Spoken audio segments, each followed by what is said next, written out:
Hello. Hello. Could you please briefly introduce yourself and the work that you do in the organization in the context of this conference? So my name is Philippe De Craene. I'm from Antwerp, Belgium, and I work since about 10 years in an organization called DAC, Homeless Action Committee. And DAC tries to give access to rights for homeless people and other people who are marginalized. It is access to an income, access to a house, to health, and so on. And DAC is part of a national organization in Belgium, and the name is Commun SDF. And Commun SDF is constituted of a number of homeless organizations in the 3 regions and a number of individuals. And we do the same, but on the federal level, we try to force the government to implement laws that are often good, or we lobby for better laws and regulations.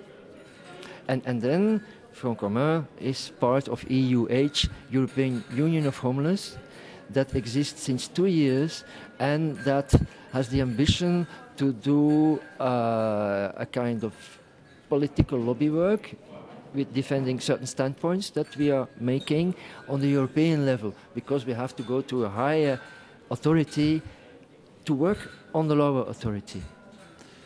And where do you see the greatest change happening, where the greatest breakthrough in the work you're doing? Do you see it coming from the policy level, or you see it coming from the grassroots? You have to work on every level.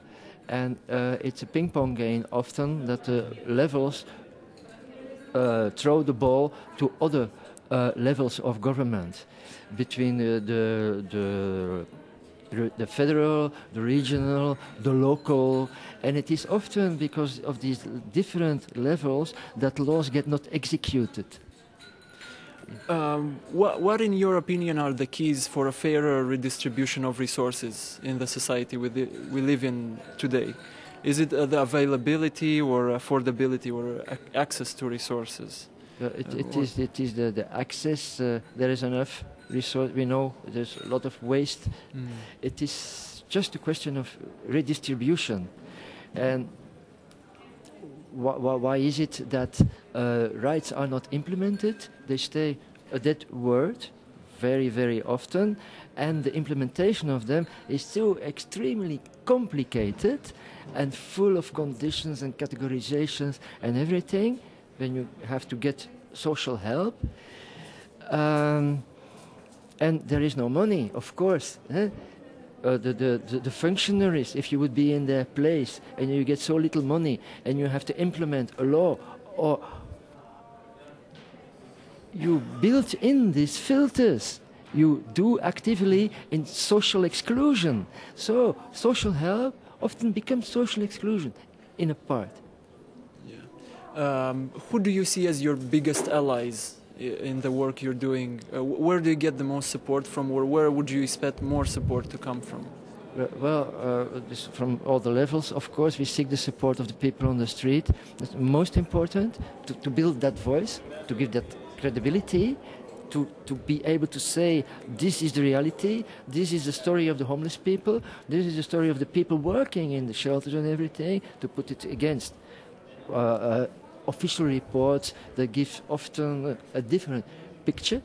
So first of all, the homeless people, and then we try to get allies from the functionaries. We work with them, we try to convince them. From politicians, more difficult to attain them, non-elected politicians, elected politicians, political parties, so to have a political influence. Very, very difficult, but sometimes we get allies in some kind of politician, and then it's sometimes more a personal relationship that you have built up in the end. Why are we here? For example, to see how it works, Europe, because we want to also defend standpoints on the European level and to sell them. And we have allies in the Council of Europe, which I have worked 2.5 years also in the preparation of this conference, and as an expert on the guide. We work together with EAPN, who is a good partner, not only as a global organization, EAPN Europe, but also on the national level in Germany, for example, and also in Belgium. We work with the local branches of EAPN. We even work with FEANSA, which we have much differences over the policy, but still we work together with them. And we try to get allies. The social services, whom we often criticize very much, we work together with. We are pragmatic, as they say. Okay. Thank you very much, and I wish you all the best in your endeavors. Thank you very much indeed. Thank you for taking me an interview.